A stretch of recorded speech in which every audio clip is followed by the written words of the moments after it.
back to Mini Lessons with Miss H, and today we're doing page 247, Unit 5, Week 5, and we're focusing on the writing trait voice.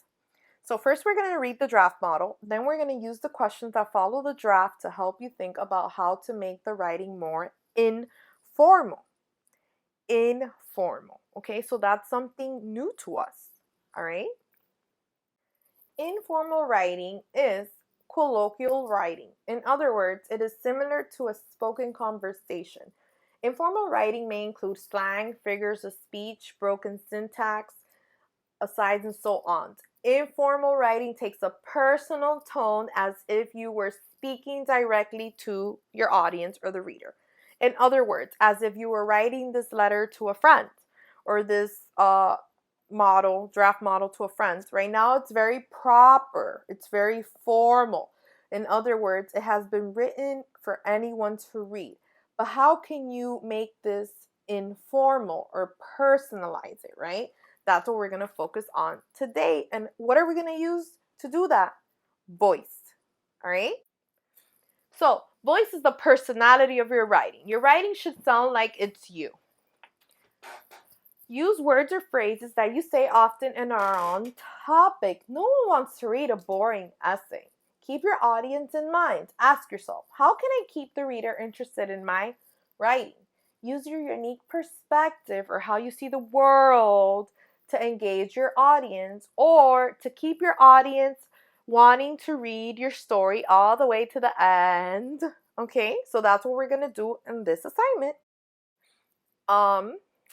Don't forget to write your name and date on this paper, please. It helps me a lot when I'm looking at the assignments and I'm grading these assignments, all right? So now we're going to look at our draft model. We have a great school because everyone follows the rules. Okay. Here's some of the rules. Walk in the halls, do not run, respect teachers and students, enjoy learning every day. Wow, how much do I miss school and you guys so much? So let's go to number 1. Where could you use contractions? All right. So contractions are words like, can't, don't, do not. They take the place. So right here, we could use a contraction. Do not. All right. So here you could write instead of do not, we can use don't. All right. Oops. I should have put that there. Sorry. All right. So that's where we could have used a contraction. You have 1 minute to copy this. Ready, set, go.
Number 2, where could you add exclamations? So for number 2, when they say exclamations, they mean exclamation marks. So let's look. Walk in the halls. Do not run. Remember, when you add an exclamation, what you are doing is you're screaming out the sentence. Instead of the person just reading it, they're going to say, do not run, right? You're emphasizing that it's important. All right, so that's where I would add my exclamation mark. So you need to write that by yourself. Okay, you have 1 minute where you would add an exclamation mark. That's where I would do it. But where would you do it? Ready, set, go!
Number 3. Which sentences could you change to make the writing sound more like natural speaking? So now I want you to think about what sentence, one sentence, I only want you to pick one that you can change to make it sound like you are speaking. I would pick the last one. Enjoy learning every day. I would write something like, if you follow all these rules, learning will be so much fun and everyone feels safe in the classroom. That's what I would put. You have 1 minute to impress Miss Hernandez. Ready, set, impress me.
Thank you for watching all the way to the end of this video, and do not forget that I am going to upload this assignment on Portfolio and it's going to be graded. All right?